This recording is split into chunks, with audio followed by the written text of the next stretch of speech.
Hi, everyone. Welcome. Welcome in. I'm just going to give a couple minutes for people to filter on in. I have people in the waiting room still.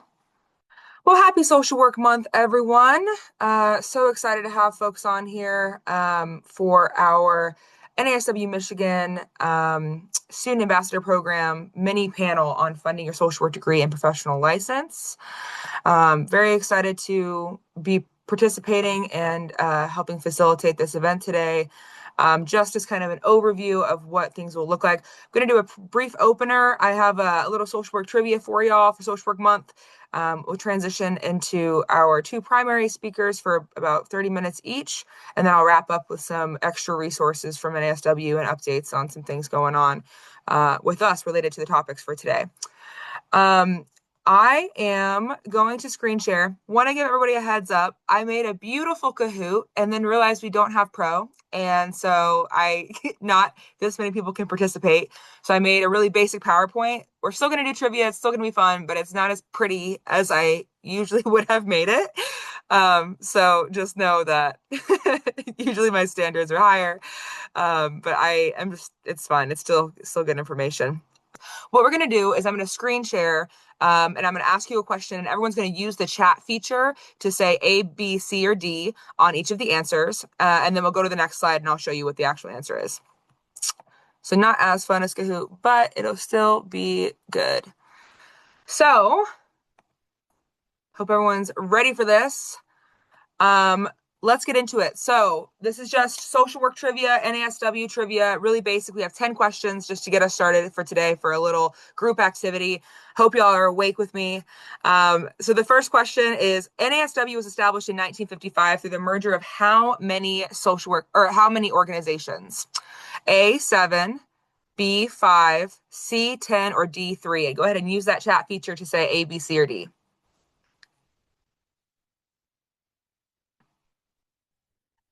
And the answer is 7.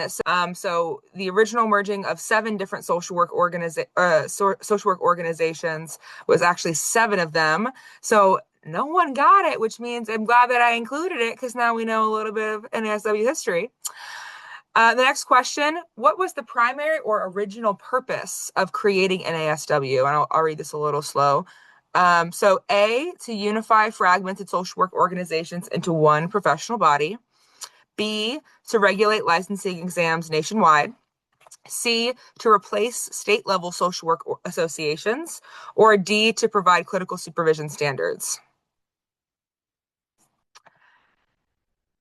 To everyone who said A, you are correct. The original purpose was to unify fragmented social work organizations into one professional body, helping to unify the profession overall and create a stronger force of advocacy and professionalization.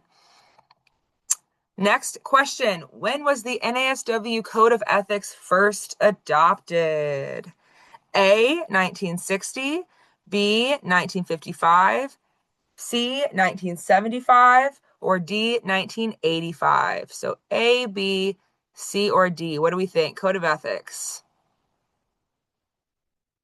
Answer is 1960. So NASW was founded in 1955. The answer is A, 1960 for the Code of Ethics. So about 5 years after founding, the Code of Ethics was established and adopted.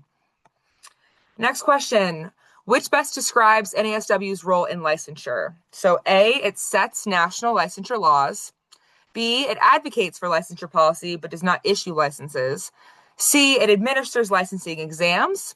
Or D, it directly supervises licensees.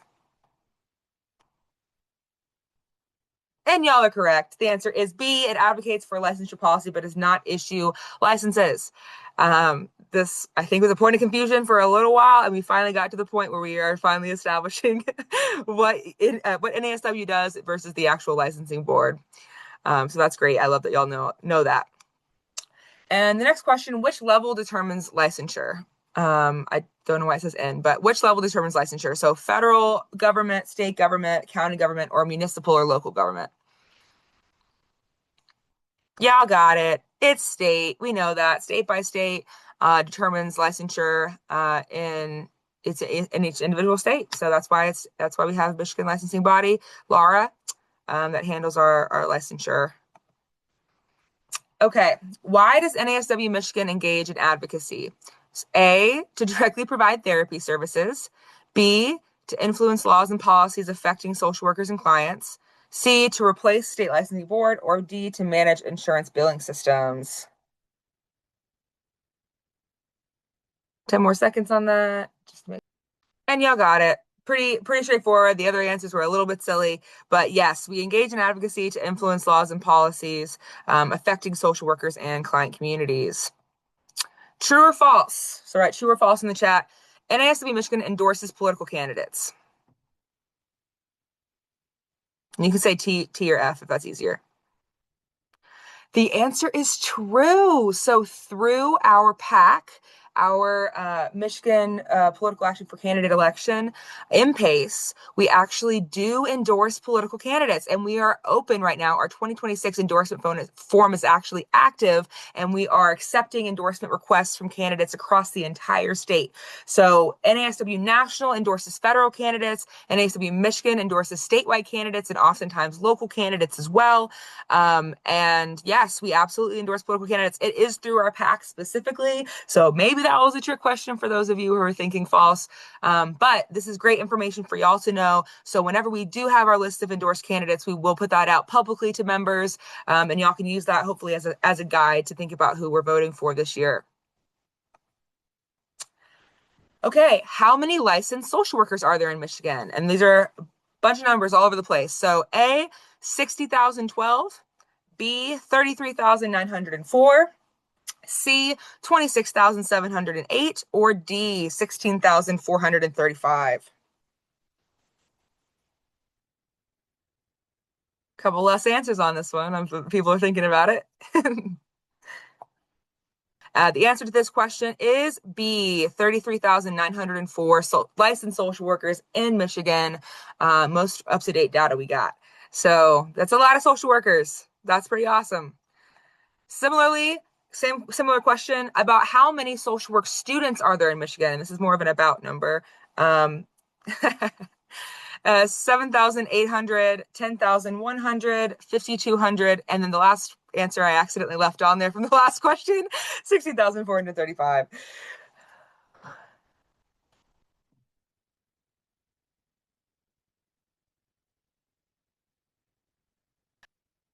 And the answer is, oh, that's incorrect. I don't know. See, I meant to paste that here as an option. That's my bad. I'm so silly. The correct answer is A, 7,800. 7,800 social work students in Michigan. And last question, true or false, students cannot serve on the NASW Michigan Board of Directors. The answer is false. Students can absolutely serve on the NASW Board of Directors. We actually have a designated spot for BSW and MSW students. Our student board reps are a crucial piece of helping to inform the work that the board does. And we always welcome students into that space. And so I believe actually those applications are open right now. So if you're thinking about getting involved, obviously the Student Ambassador program, which is putting this event on, we have, and then also our student board reps. So thanks so much for participating in Social Work Month Trivia with me. My name is Jess. I am the Policy and Advocacy Manager with NASW Michigan. I forgot to mention that at the beginning. And I'm going to go ahead and transition and introduce our speaker, our first speaker for today, Chris Carrington. And did I say that right? Is it Curice or is it Cerise? Cerise. Cerise. Okay, I was like, I actually heard that and thought it was wrong. Well, welcome. Thank you so much for joining us. I want to give just a brief bio for you here. So Cerise served as the Assistant Director of Financial Aid with the MSW degree program at the University of Michigan School of Social Work since 2022. Prior to this role, Cerise served as Admissions and Financial Aid Officer within the School of Social Work. As a member of the admissions review team at the School of Social Work, she has an understanding of how graduate school applications can have an impact on financial aid decisions. Her approach to working with students includes providing financial literacy, which often includes budgeting and money management, as well as offering a comprehensive understanding of financial aid options, awards, and resources. Thank you so much, Cerise, for joining us, and I will pass it over to you for the next 30-ish minutes. Awesome. Thank you so much, Jess. And I do have a brief presentation. Great. It's very brief. I'm going to talk a lot through it, That's but fine. Yeah, share my screen. go ahead and share if you can.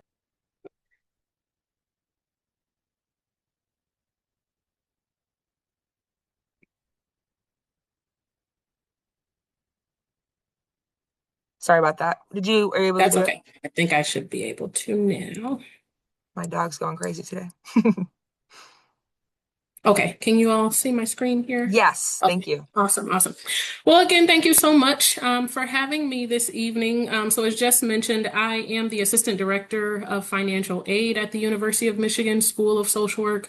I primarily work with our MSW students, although obviously we do have PhD programs as well.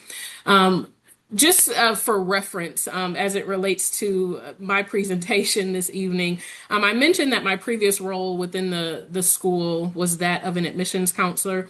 I'll kind of let you all in on a little secret. I actually wear multiple hats in our program.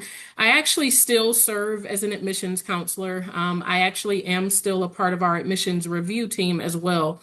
And so when I try to talk to students about financial aid, I try to approach it from the beginning, in terms of when you're looking or when you're calling to inquire about our program and learn a little bit more about our program, as we venture into financial aid, my hope is that I am directing students in terms of presenting the strongest application possible to maximize financial aid opportunities. So my conversations with students are not just about financial aid, but really what are some of the things that you can do on the front end as you're applying to programs to try to, like I said, get the most, out of your time while in the program.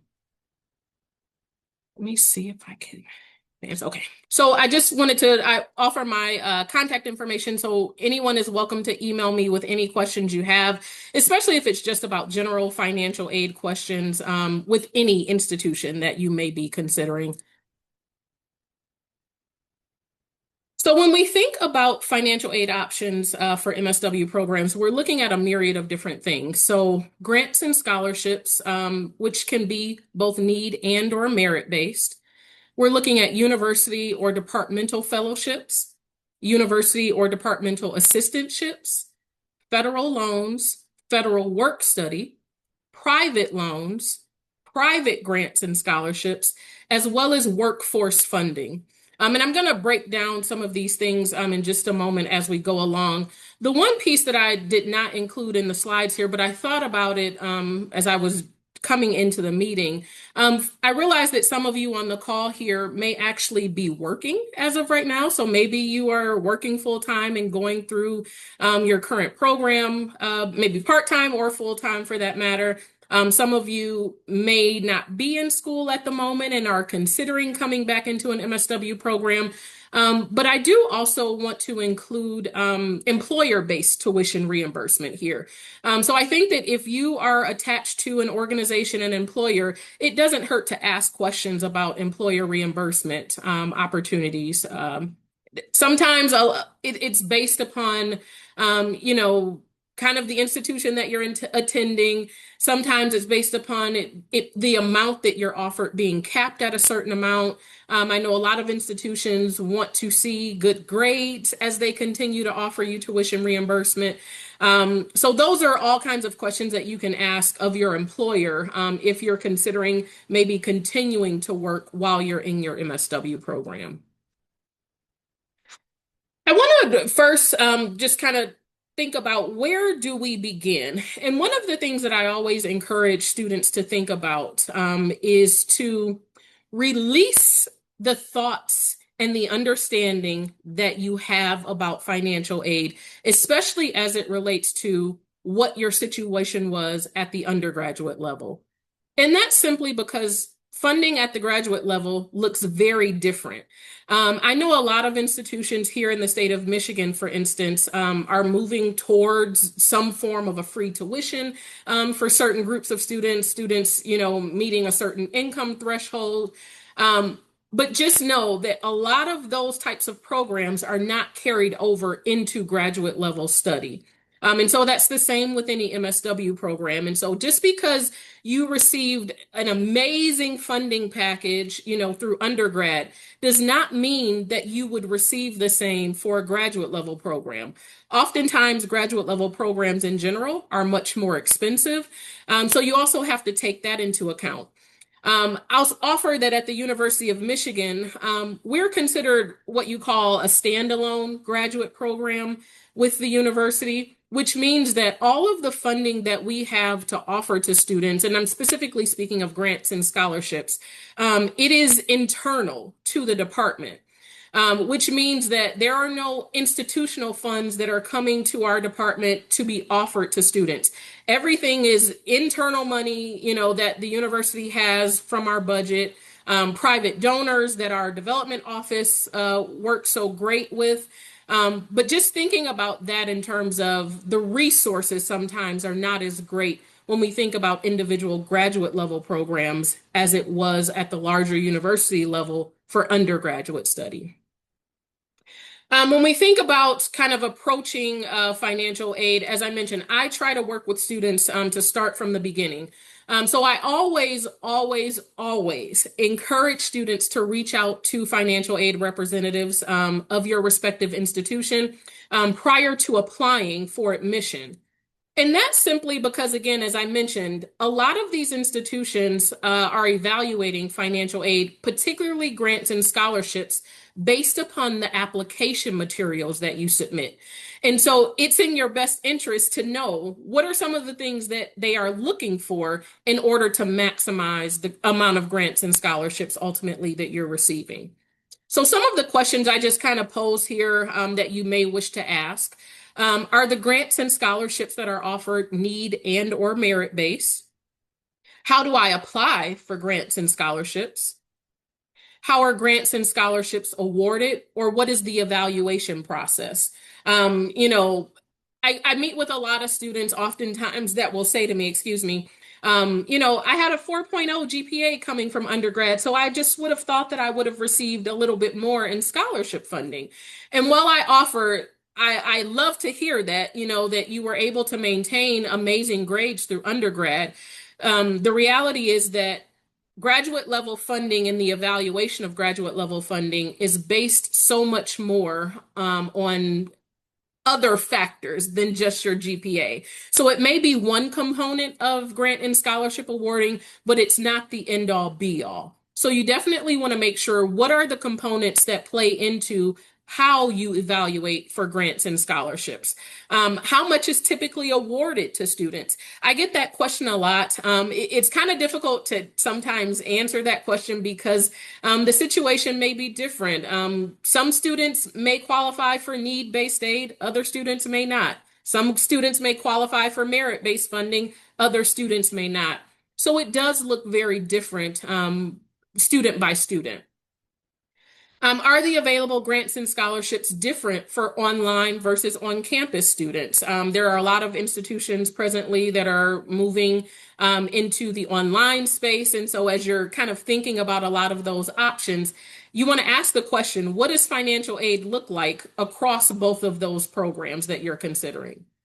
If you're considering a full-time option versus a part-time option, you should know what financial aid opportunities are available because perhaps it's that you might have more financial aid opportunities as a full-time student than you would perhaps a part-time student.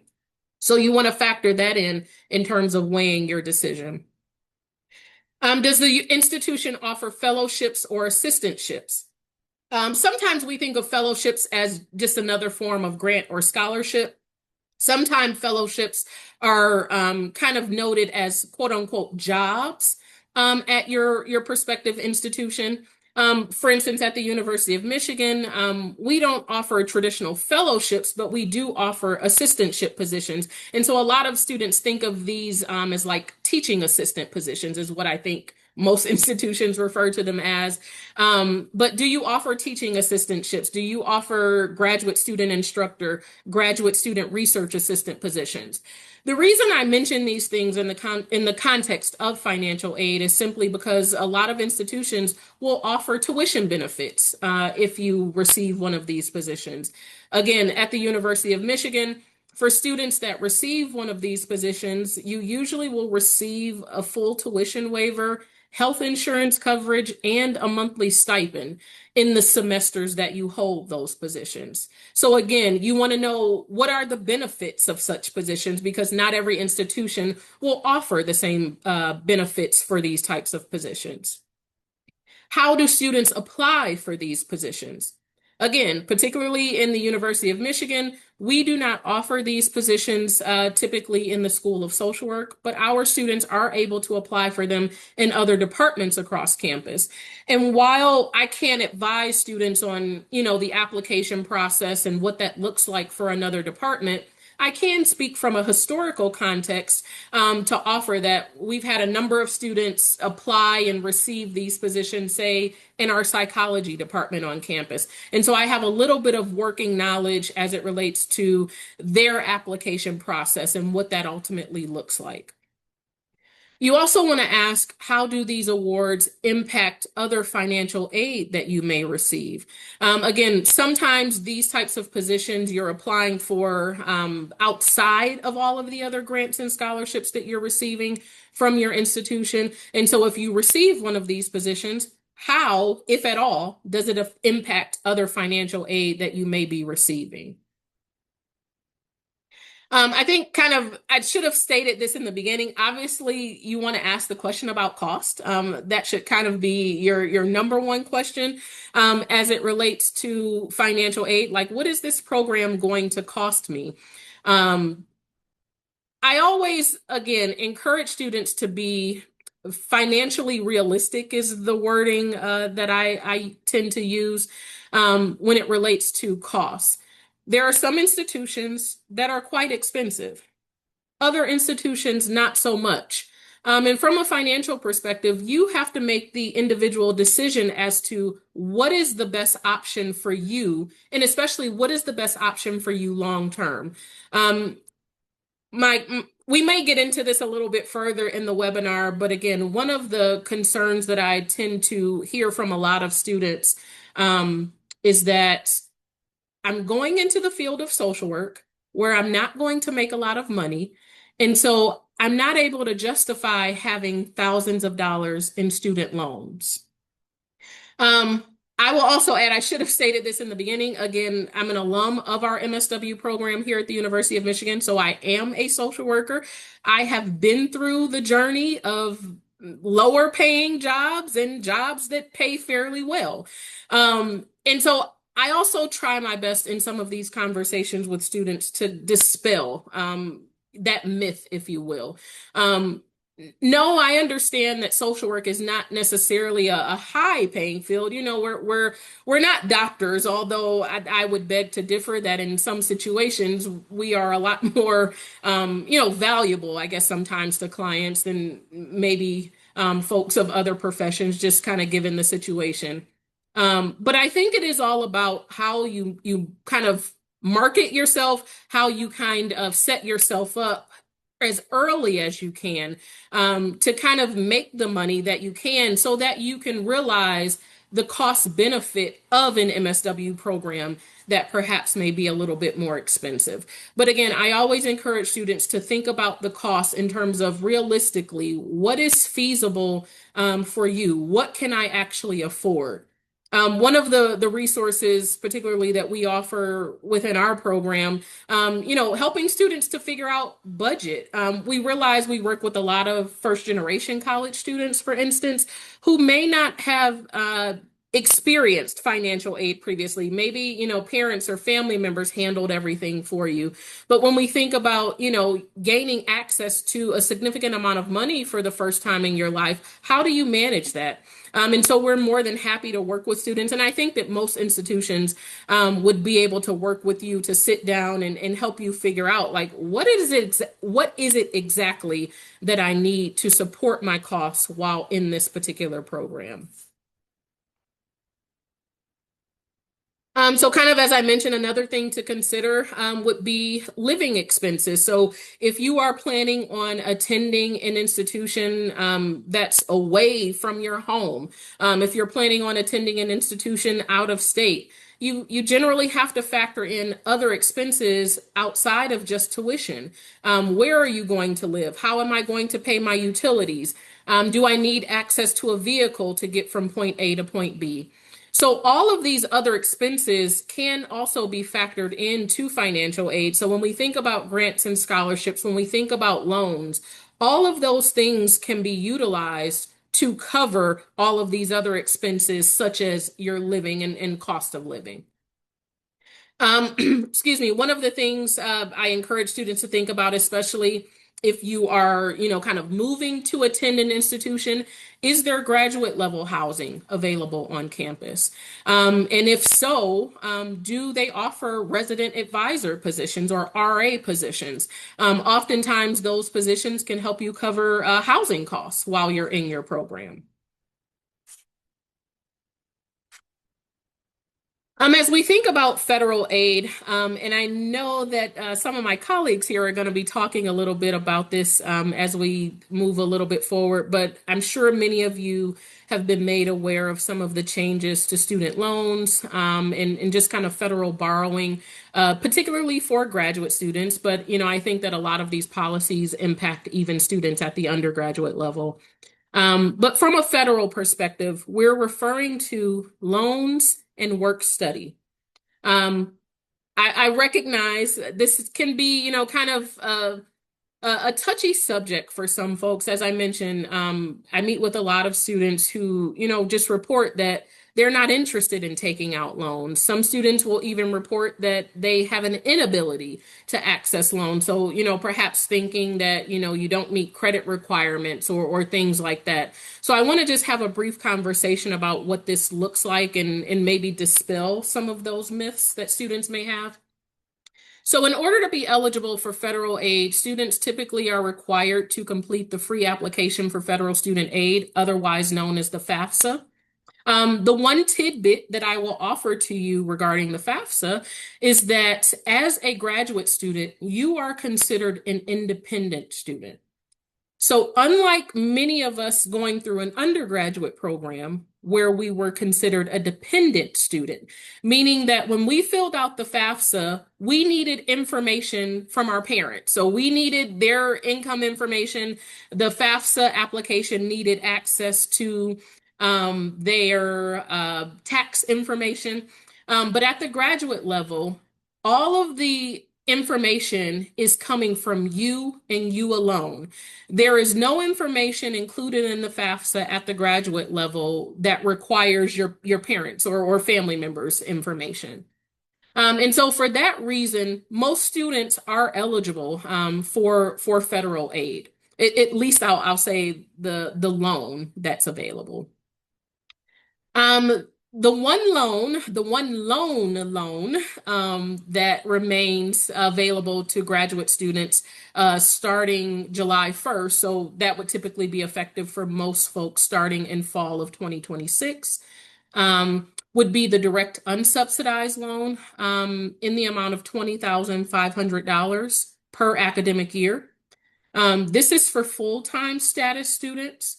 If you will be attending a program part-time, this amount will be prorated based upon your credit enrollment. This federal loan is non-need based.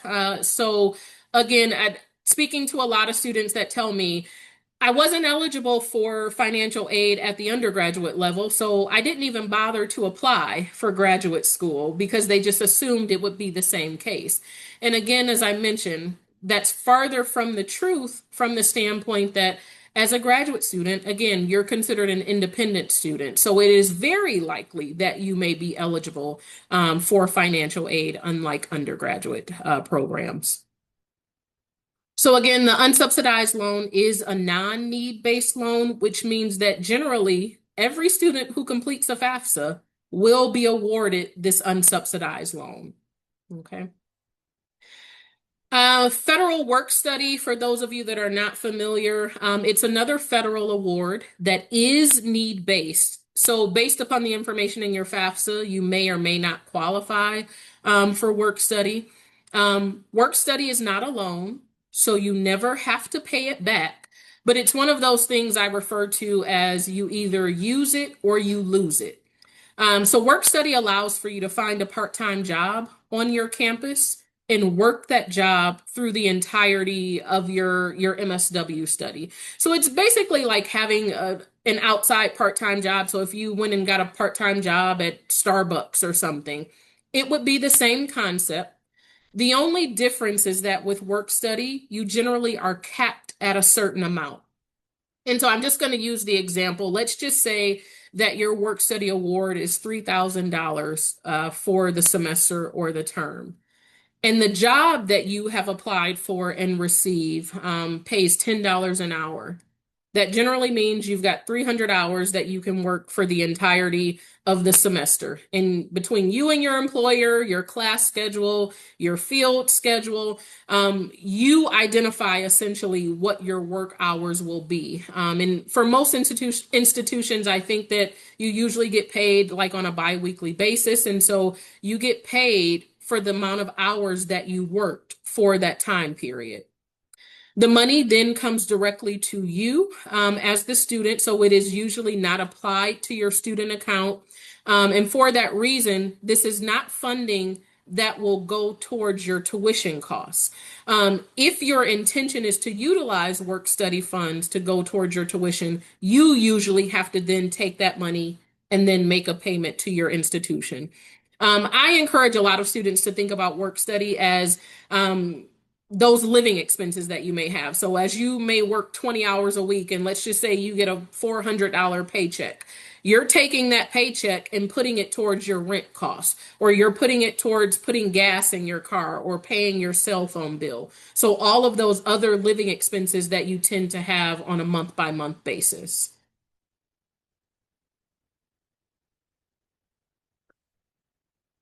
Some of the last things I've kind of lumped these together because there's really no direct place that I can offer to you. But when it comes to private loans, so many of you are aware that again, starting July 1st, the Graduate Plus loan is no longer available for graduate students. And so with that being said, students are going to have to access private loans potentially to cover not only tuition costs, but even perhaps living expenses as they go through their graduate level program.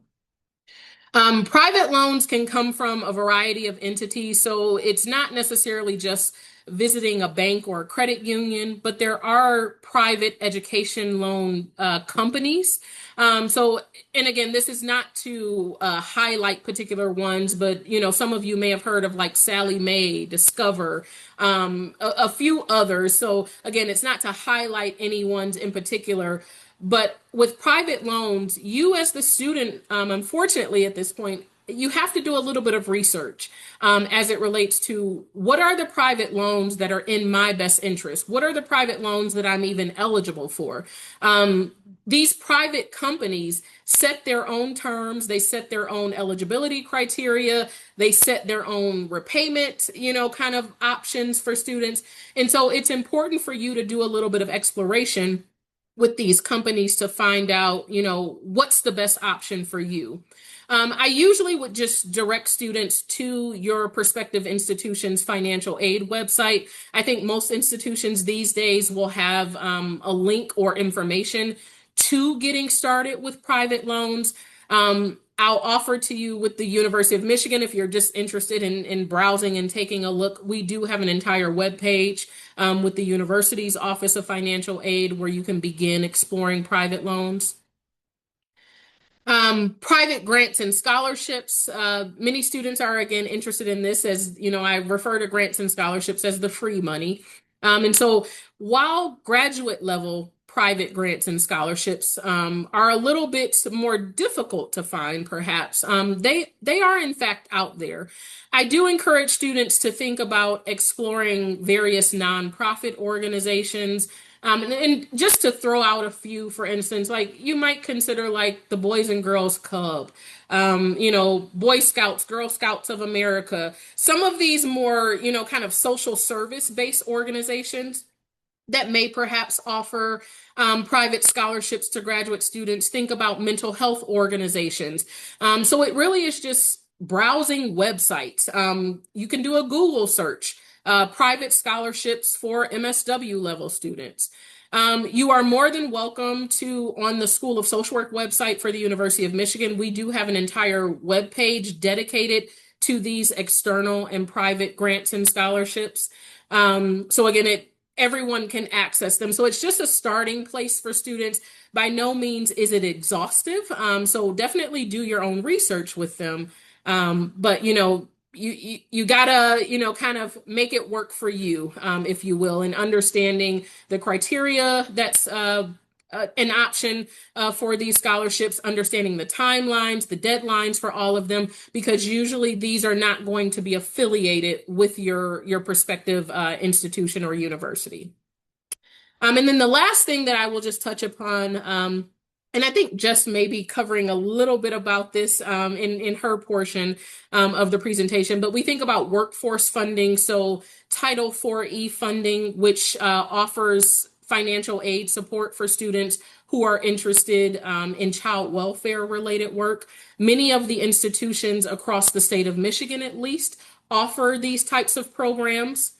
The SMART grant program is another one that allows for students who are interested in school social work to receive scholarship or grant funding while in your MSW program, for your continued service or employment, I guess I would say, post MSW. So a lot of these workforce funding opportunities will offer you financial aid while in your MSW program, but then there's a post MSW kind of employment requirement for receiving such funding. So certainly, if you have any questions about those, speak to your prospective institution. You're welcome to visit websites. We have some of this information on our website with the University of Michigan. Again, so just feel free, even if you're not interested in applying to our program, the information is there for you all to have access to. So with that being said, I think that is my time. Hopefully I didn't run over, Jess, but No worries. Let's just take a couple minutes to answer some of the questions in the chat, and then we'll transition to our next speaker. So someone says, recently I've been struggling with the reality of the cost of pursuing an MSW compared to the average salary in the field. How do you recommend students navigate or come to terms with that? yeah. I don't know that I would offer coming to terms with it. Maybe I don't like to use that kind of wording because, as I said, I think that this is a field where generally you can make a good living. It's all about kind of how you position yourself, the opportunities that you avail yourself of, and the resources that you take advantage of. And again, I know I've been speaking a little bit to University of Michigan programs, and by no means, you all, is this, a point to plug our program or anything, but just to offer, when you think about connecting with some of these institutions, think about it, what are some of the career services resources that are available to students? So is there someone in the program that can help me navigate through the job market, as I enter, kind of my semester of graduating from the program? Someone to help me, craft my resume to hopefully land my dream job. I encourage students to think about things such as post MSW fellowships, making sure that you are, again, availing yourselves of the resources, that you are connecting with faculty members while you're in your program.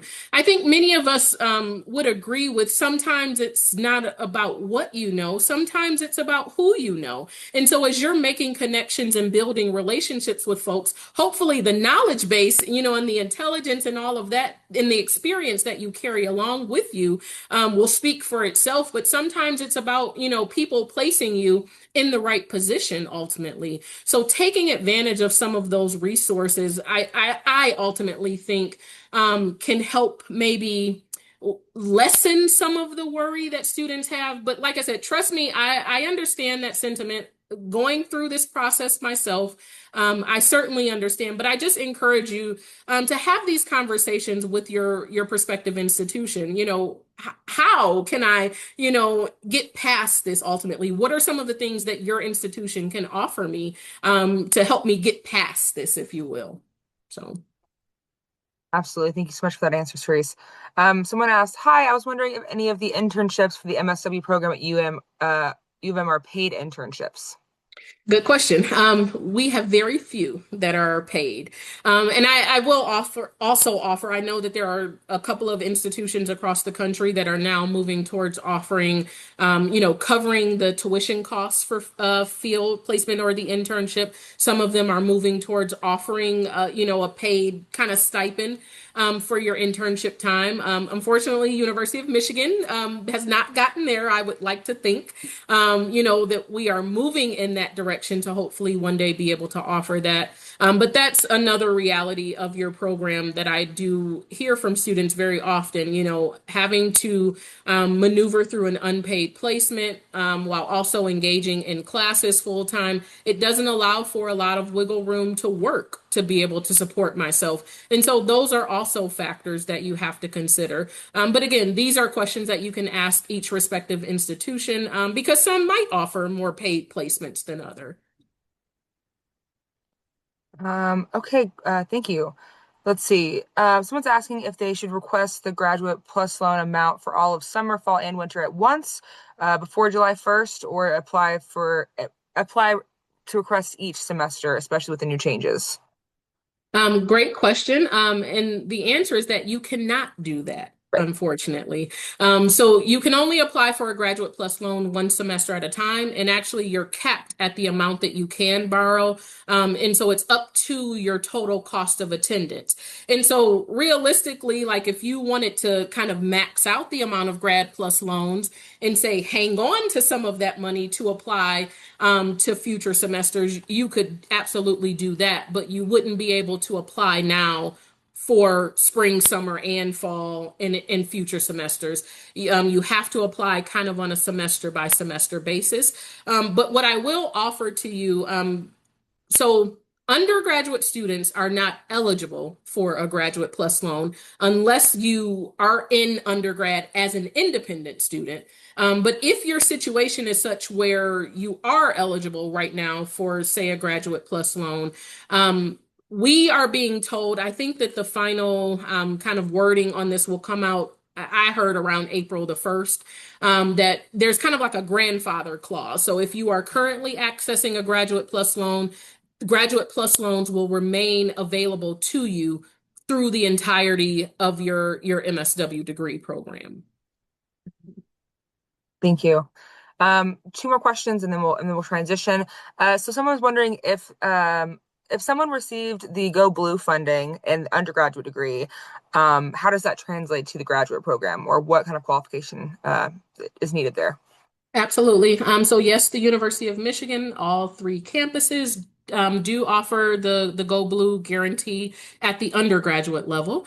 And if you were eligible as an undergrad and you are accepted into the MSW program, and it's my understanding that it is only the MSW program at the Ann Arbor campus, because I know that Flint now has an MSW program, but I think it's just the Ann Arbor campus.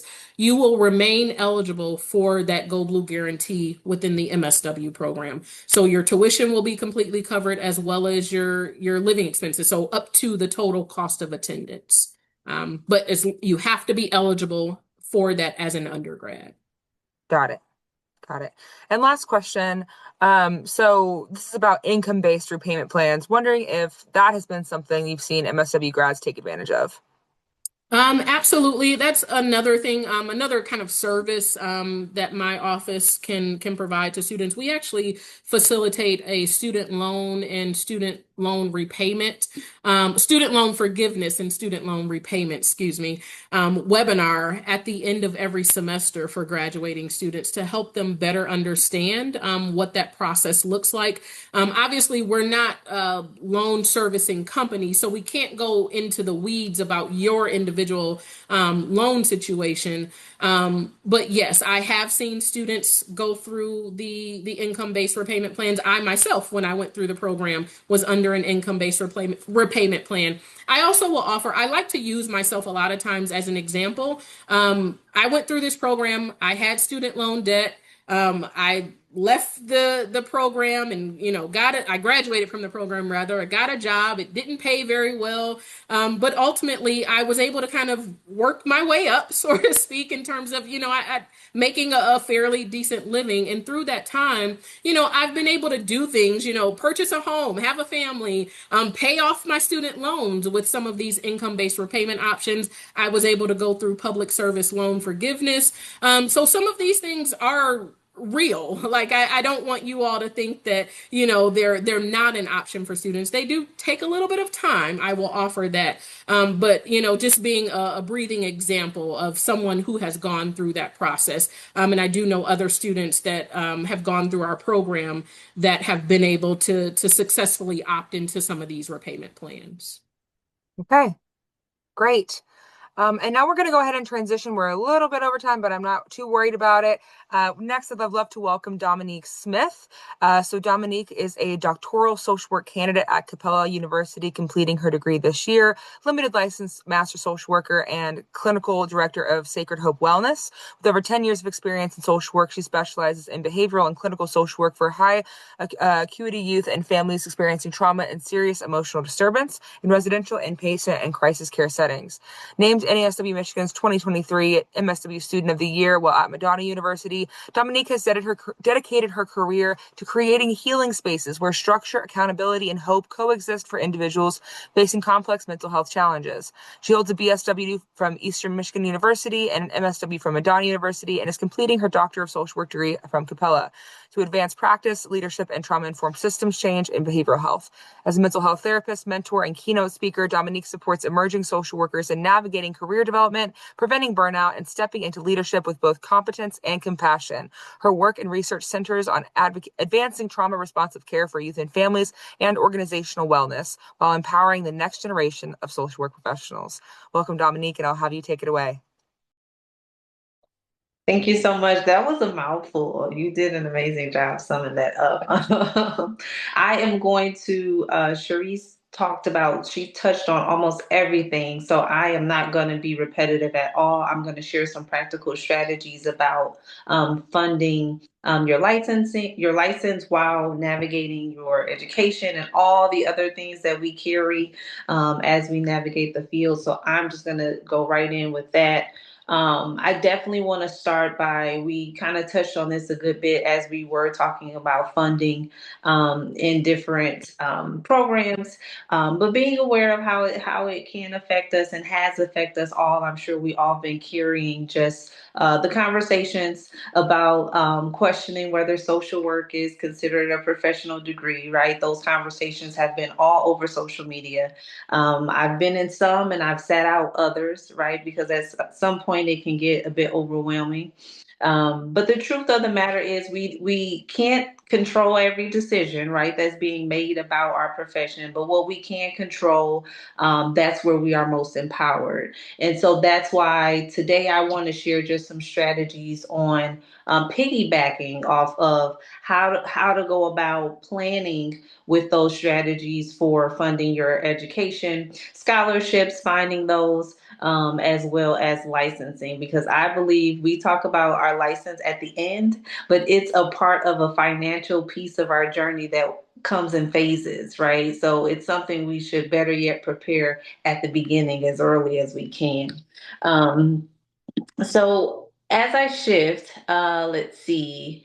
When we are talking about funding, of course, we're not just talking about, paying for school. We're talking about whether we can afford the the longevity of being in the field of social work. We heard a little bit about, the reality of how some conversations we are amongst talk about the low paying salary side of social work.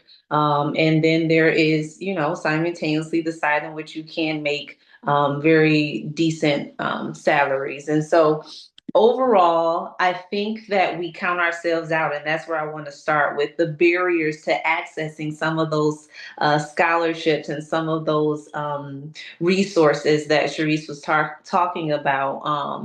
I think oftentimes something that I've heard the most is not having the time, right? Not having the time to juggle applying for scholarships, on top of everything else with your program, with whether you're raising a family, starting a family, moving, bills, and all of these different things. So not really feeling empowered enough to have the time to do so. And that's where I'm here to encourage, right? And talk about that early preparation and strategy is key. It's going to be key in everything we're talking about today with funding your education, funding your license while you're navigating the field. Strategy and intention is going to be key.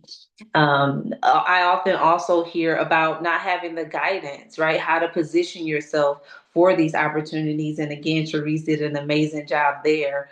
I think also tapping into, just as we are, I'm a big advocate for this, just as we are advocates and resourceful, and we're case managers for those that we serve, we must possess that same energy for ourselves, right?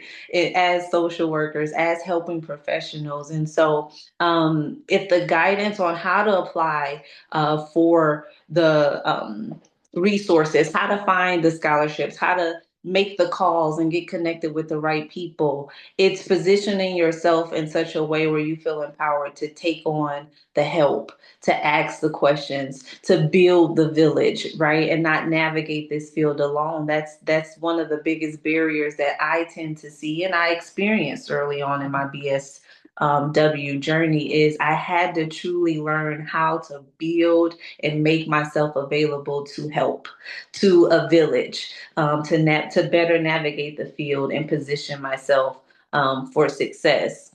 Sometimes it's also another barrier is internal, right? Feeling like it's too much competition or second guessing whether you can or should apply for a scholarship, whether you second guessing whether you should learn a little bit more about a particular loan, internally having fears of what it could bring on, right? So internal struggles that can sometimes be a barrier as to why we may kind of delay positioning ourselves for opportunities that exist because they're out there, right? Another thing that I would say I put on my list as a barrier, also too, is knowing where to find the resources. Again, I was writing notes too as in the first section of the panel so far. I've been taking notes. So knowing where to access these the funding. So whether it's a call to financial aid, getting connected with a financial advisor. Those are barriers, but now that we're learning and what we're learning today, these are now breaking down the barrier to accessibility. So not only will we know where to find them, we are now being empowered on how to make those things more accessible for ourselves. So in the field overall, those barriers they exist, and these type of conversations are important to allow us to know that there's a difference between having it all figured out and just being intentional. And that's where it starts. The access to the funding that we need, whether it's for the right program or the next phase of our license. It's about that access with information, consistency, and support. And I would say even for myself, as we're going to dive into actual strategies, the licensing piece, I'm really excited to touch on because that phase is something that we kind of wait till the last minute to figure out everything, but that preparation is going to be key. So one of the first strategies, I wish I could have shared my screen, but I'm connected to another device, so I won't worry. But strategy number one, if I could write this maybe in the chat, is thinking in layers. So I want to focus on, funding is rarely one thing. And if we were to put all of our eggs in one basket, we are going to feel stuck, right? We are going to feel like everything is out of control. So thinking in terms of layers. So whether that is pairing a scholarship with potentially employment reimbursement, right?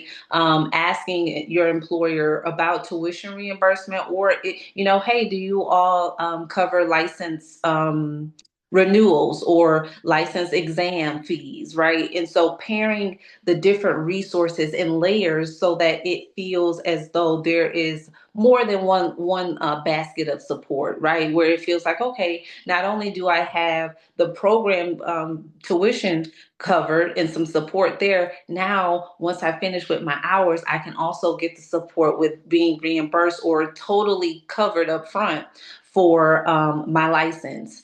Also asking for employers if there are if there's support available for paying for supervision. I can speak to that. That was one of the biggest non-negotiables that I added to my list as I was pursuing employment post-graduation, is I absolutely wanted to find employment that I enjoyed, that I was interested in, but also that would cover supervision. Supervision costs can vary. It could be as low as maybe $65. That's on a very low end on the spectrum. The high end, it could be up to almost $200, right? $150. And so that was something that I made a non-negotiable in my pursuit for an early start to my career. Even still, that is where I'm positioned. So I provide therapy right now under a group practice. And so right now my supervision is being paid for by my employer. So that's layer, the layers that I'm referring to, where okay, that end I can breathe, don't have to worry about that, right? But then on the other end, finding those different resources that I can now layer to the different parts of the journey. So instead of thinking for one solution, it's about stacking those opportunities over time. So strategy number two, moving early and staying consistent. When I think about moving early, when it came to employment, whether it was BSW or MSW, I was applying for the roles that I was interested in while I was in my program. Some employers will hire you upon contingency. That was one of my first experience in my before graduating with my MSW. I was hired to my first role contingency upon when I got that copy of the diploma, right? It was even a digital copy. I didn't have to wait for it in the mail. This was a contingency offer where in exchange for a full-time role, we will hire you based on you walking across the stage, getting that diploma, and that'll be your start date, right? And so moving early is going to be key. I think that waiting, of course, we all know that waiting to the last minute, it adds that anxiety, it adds that stress, and it also kind of hinders us from moving intentionally. And so asking those questions early, building those relationships, I would encourage you to have an entire list by the time you finish your program of people that you can stay in contact with, whether it's your peers, professors. I can't tell you how many professors I have in my little notebook of resources for recommendations and referrals that can speak to my work experience and my clinical demonstration for employers. So moving early, staying consistent with building those different layers of support along the way that can help with maneuvering. Strategy number three, being intentional where you go. I think that Sharice touched on this as well. Your program matters, not just academically, but financially as well. In a overall view, just understanding how some programs can be more expensive than others. A lot of graduate programs are more expensive than undergraduate programs. So understanding that you got to be intentional about where you want to go and planning early, like we said, and layering that approach. So for example, advanced standing programs, that was one of the programs that I benefited from at Madonna. It cut time. I believe that program was only about 9 months, 9 or 10 months, right? And so choosing whether you'd be in state or out of state tuition, those are some things to keep in mind when you think about being intentional where you go, saving thousands of dollars versus, it could be out of state tuition that could be a little bit more. Some programs do have built-in stipends. I believe we touched on that a little bit. So asking those questions early, gathering that information early, and factoring that into your plan. Where you go can reduce your financial burden, or it can add to it, right? It can increase it. So we want to be intentional about that as well. Strategy number four, this is the one that I'm going to touch on even a little bit more, but I'm going to be quick about it. Is planning for your licensure now and not later. So I'm talking about exam fees, application costs, supervision costs, I've seen a lot of new graduates feel stuck because they weren't prepared in this area for the cost. And so even setting aside small amounts early, or again, asking the employer about how they can support.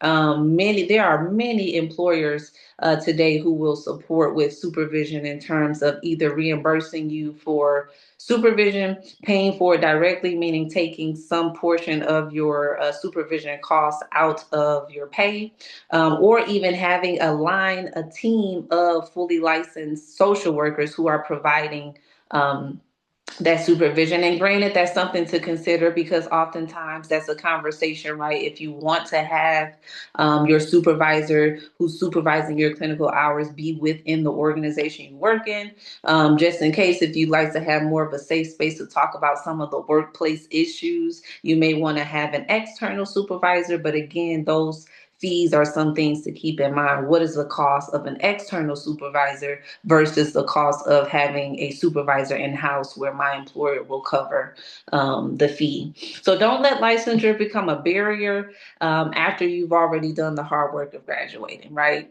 We've done the hard work with that. We don't want to carry the barrier of, okay, now there's another layer of licensure and costs. So preparing for that early is going to be really important. I'm going to skip past fellowship opportunities because I believe we had touched on that a little bit already. Um, Something else that I wanted to touch on in regards to licensure is truly focusing back on leveraging this with your employers. I think oftentimes we are afraid to ask.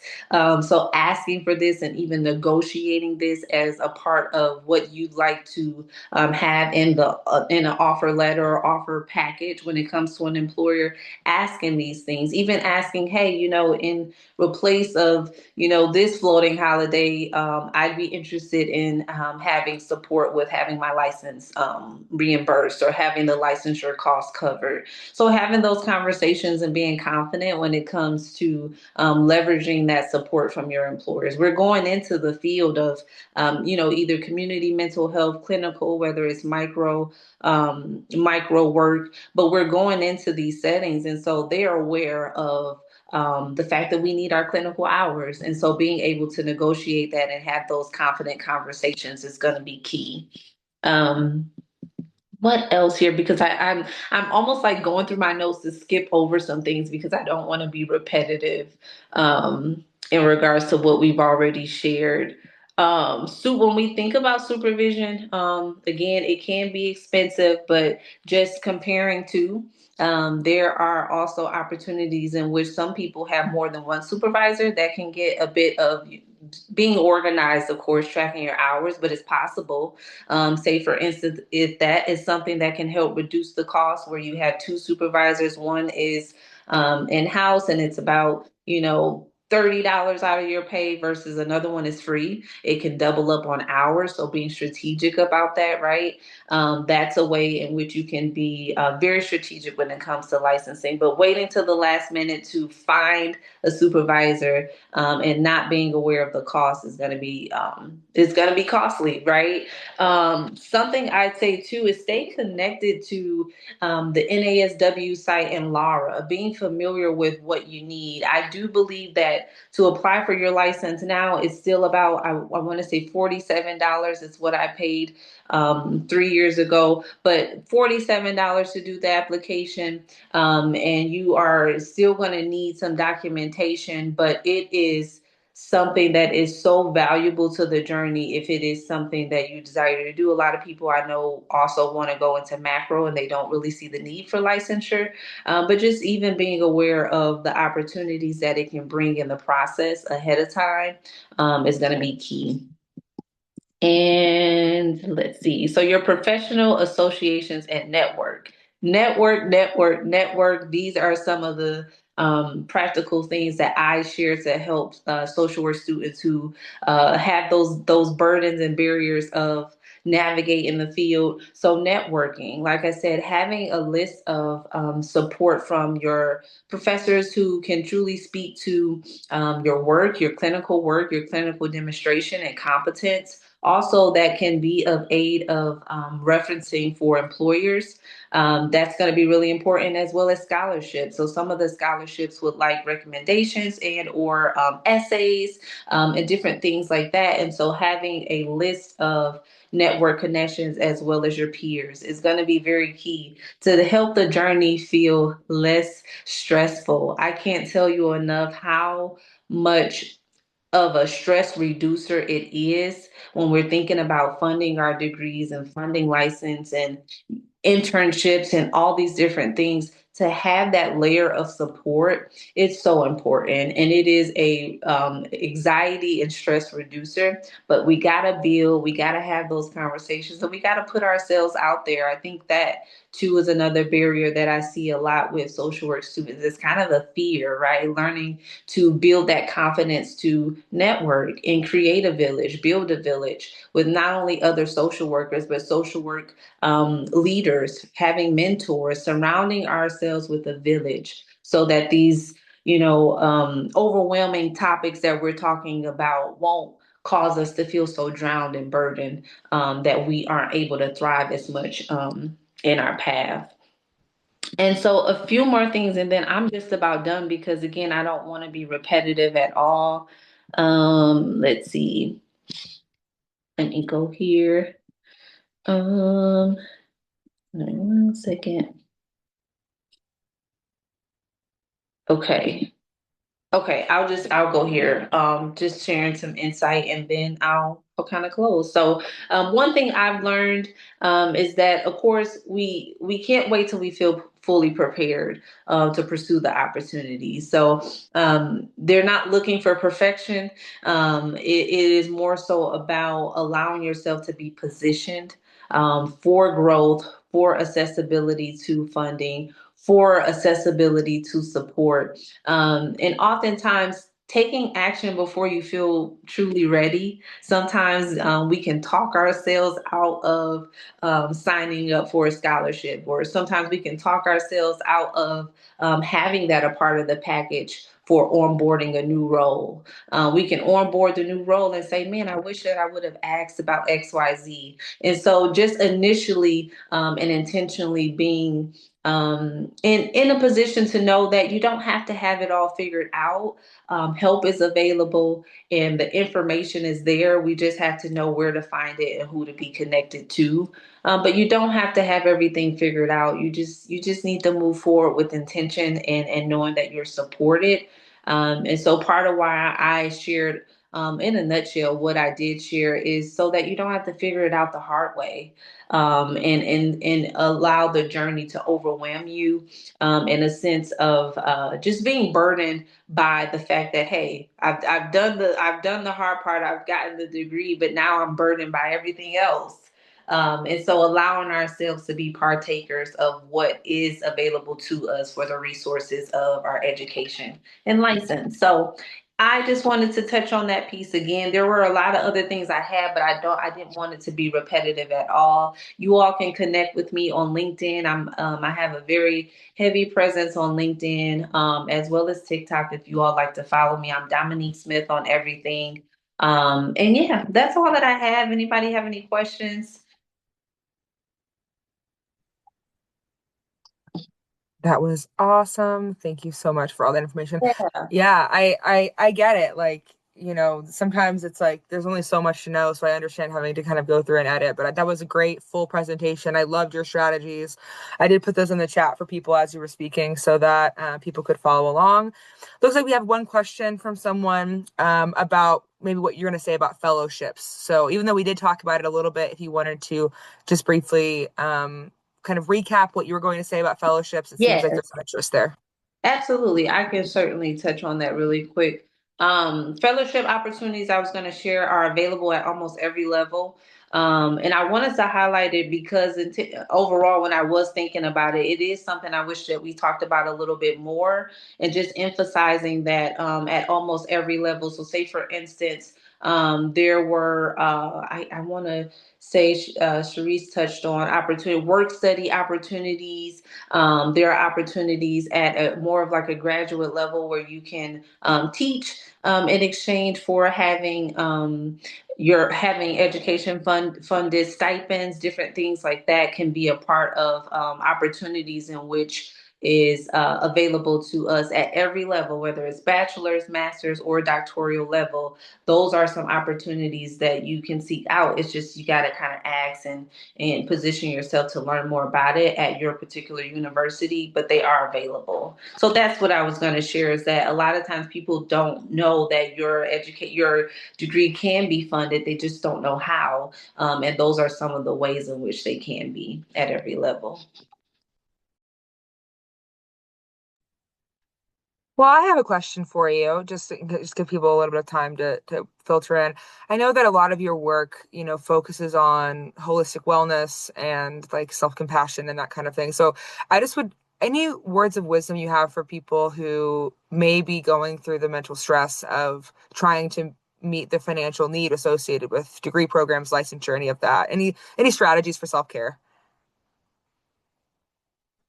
Absolutely. I am really big to say that I am one who I've been providing therapy now for 3 years, and even I have my own therapist, right? And I would say, oftentimes the conversations that I've been hearing about lately is that addressing financial struggles in our lives can sometimes improve our mental health, right? And so I get it, how the idea of funding education, funding licensing, and all these things can create stress.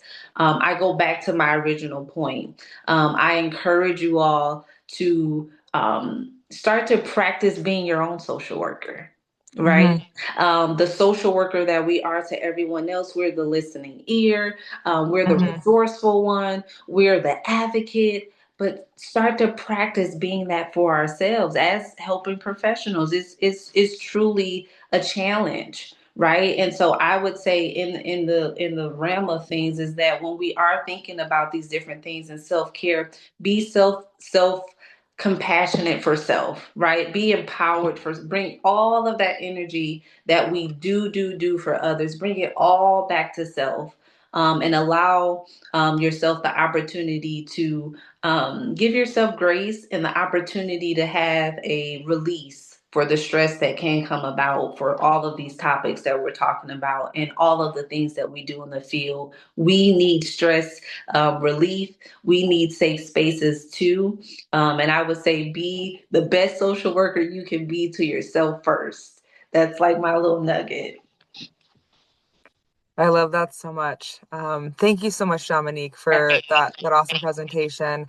I'm going to wrap us up. I have some information to share kind of about things that have been touched on but not super explored, related to various parts of this topic in the advocacy world. So I want to go ahead and start by just grounding us in the big picture. So across the country and here in Michigan, we're seeing a lot of movement around how people enter, stay in, and advance within the social work profession. And the through line across everything we've been talking about today is access. Who can afford to become a social worker, who can afford to stay in the field, and how we build a workforce that actually meets community needs. And so at the federal level, one of the most important updates right now, that was briefly touched on, but I can get into more, is around the professional degree status. And so to summarize what happened, the U.S. Department of Education has proposed changes that would remove MSW and DSW degrees from the professional degree category. And that designation affects how much federal financial aid students can access, including loan limits and eligibility for certain programs. And I'm going to go ahead and drop the national NASW link to their student loan forgiveness webpage because there's tons of info on there if anyone wants to look into it more.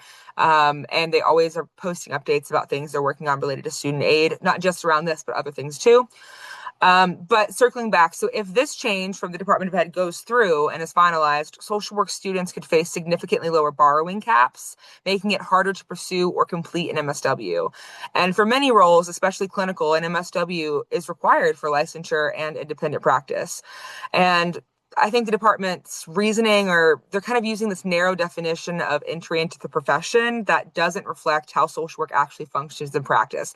The argument in technical terms, or in non-technical terms, is essentially that having an undergraduate BSW is still enough for entry into the profession, and therefore we don't need the MSW or DSW inclusion. And so that is obviously not how it works for us.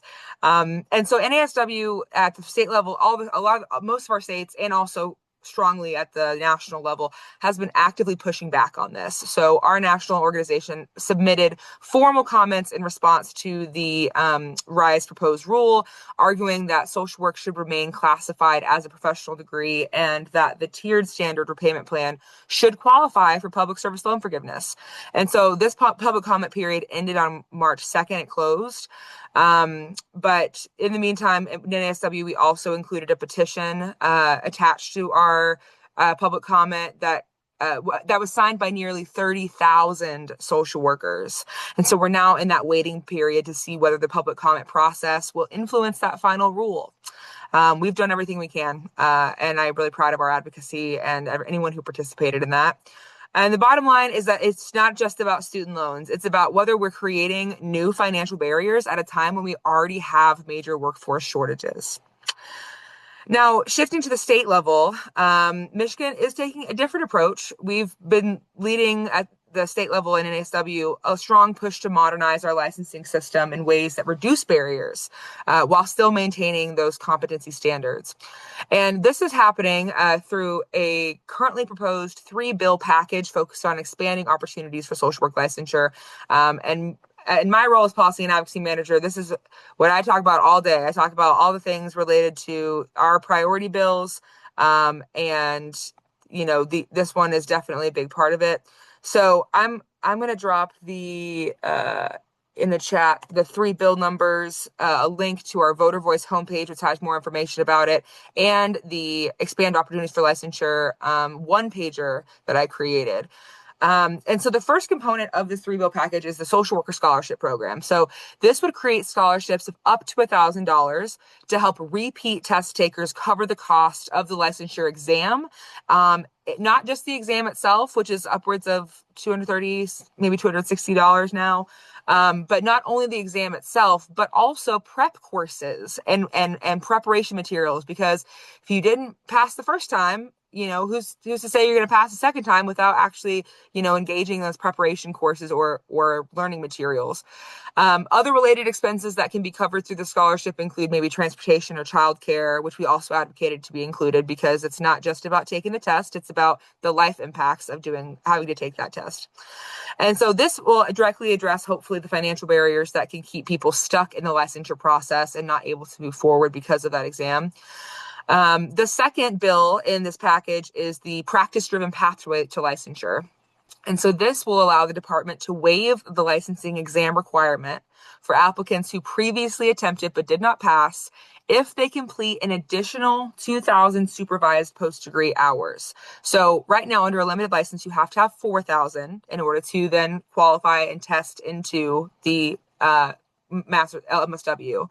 But we're saying that if you take it once and you don't pass and you get an additional 2,000 hours on top of the 4,000, then you should be able to have the exam waived. So it's a practice-driven path to licensure. And the data here is important. So in 2023, 63.9% of Michigan's clinical social work candidates failed the ASWB exam. And these outcomes point to a structural inequities in how the exam functions, not a lack of qualified professionals. The issue is with the test, and there are many issues with the test. Many social workers are raising the point that it doesn't accurately or adequately measure competence. It's not a measure of actually what it looks like to practice in real life. And in addition, there are huge disparities among pass rates among demographic lines, specifically racial lines, and we're disproportionately preventing social workers of color from becoming licensed and participating as a fully licensed social work professional. So there are massive issues with the exam. People always ask, well, why don't we just fix the exam? We're working on it. That's a whole other strategy. That's a whole other that's been in motion. It's a long process, and we have to take legislative action to create alternative pathways so that we can actually support and empower people into the profession and through this licensure pipeline. The third component of the package is the limited license renewal extension, so HB 4280. So this extends the limited license timeline to 10 years, giving people more time to complete supervision and licensure requirements. So I believe that the current is 7 years, which is 6 renewals, and this will be 10 years, which is 9 renewals. So it's just an extra couple of years to make sure you get all your supervised hours, gives people extra time, and lets them take the test a little later. So right now, people are being pushed out of the licensure pipeline simply because they run out of time, not because they lack skills or experience. And so taken together, this package expands the workforce by reducing financial and testing barriers, improves retention by keeping people in the pipeline, and ensures that experienced practitioners aren't forced out prematurely. So it also aligns Michigan with a growing number of states that are already moving towards alternative pathways to licensure, Texas and California, just to name a couple. But yeah, so I'm big on licensure reform right now. If anyone has questions on licensure reform, I'll drop my email, but that's what we're working on. And so alongside licensure reform, Michigan is also has previously invested directly into the workforce pipeline. So we talked very briefly about SMART and the Title 4E funding. And I'm going to talk about those today. So one of the most important examples of an advocacy wins for NASW Michigan is the SMART program.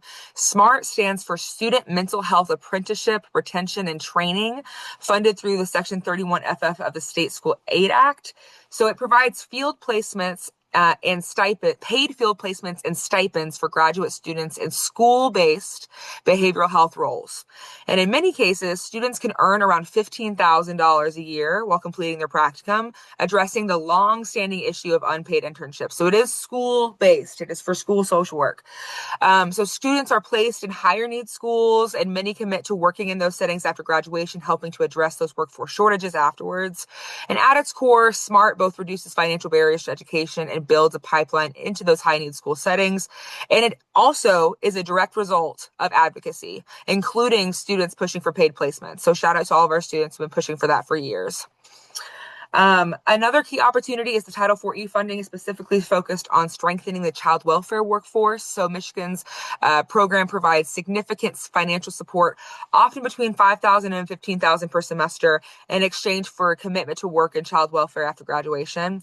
It also includes specialized training and a direct pathway into roles like CPS and foster care, making it both a funding strategy and a workforce strategy. So really a fan of these two programs, and I'm happy to tell you all about them. But just to wrap up, my computer is dying and we only have 5 minutes left, so I want to make sure I finish up. What we're seeing is a mix of risk and opportunity. So federal proposals could make it harder to enter the profession, while state efforts are working to expand pathways and reduce barriers. All of this directly impacts access to care. So the stronger and more supported our workforce is. Uh-oh, she may Oh, have. this was like, oh, yeah. Yeah, I think it probably died. She was on a roll. My goodness, that was some valuable information, amazing strides, and things being put in place for license and even she was just sharing about the paid placements.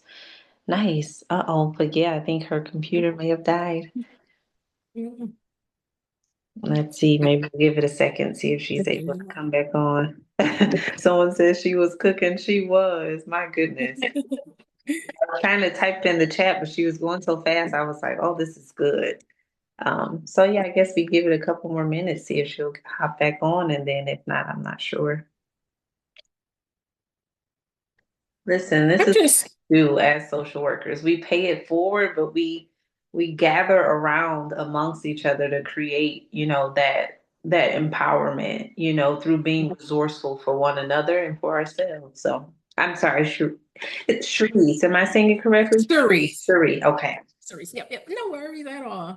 I was just going to ask. I'm just curious in the chat here if folks wouldn't mind answering. I'm just curious, like, who do we have in this space? Like, it was my understanding, at least, that this webinar was targeted to undergraduate students. I don't know if it was specifically BSW students, but I'm just curious, like, are some of you seniors? Do we have some freshmen? Mhm. I'm just thinking about like applauding you all at the end of the day, regardless of where you are in your journey, in being present today.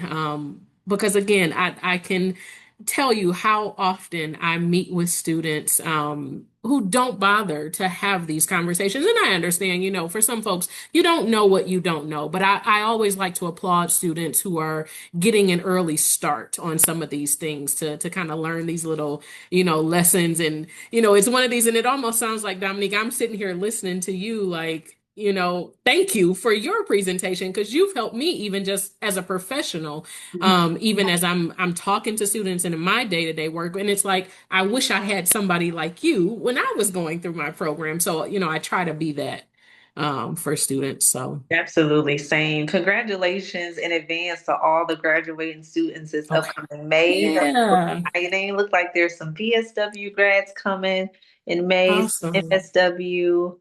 That's amazing. Awesome. Exciting. Exciting.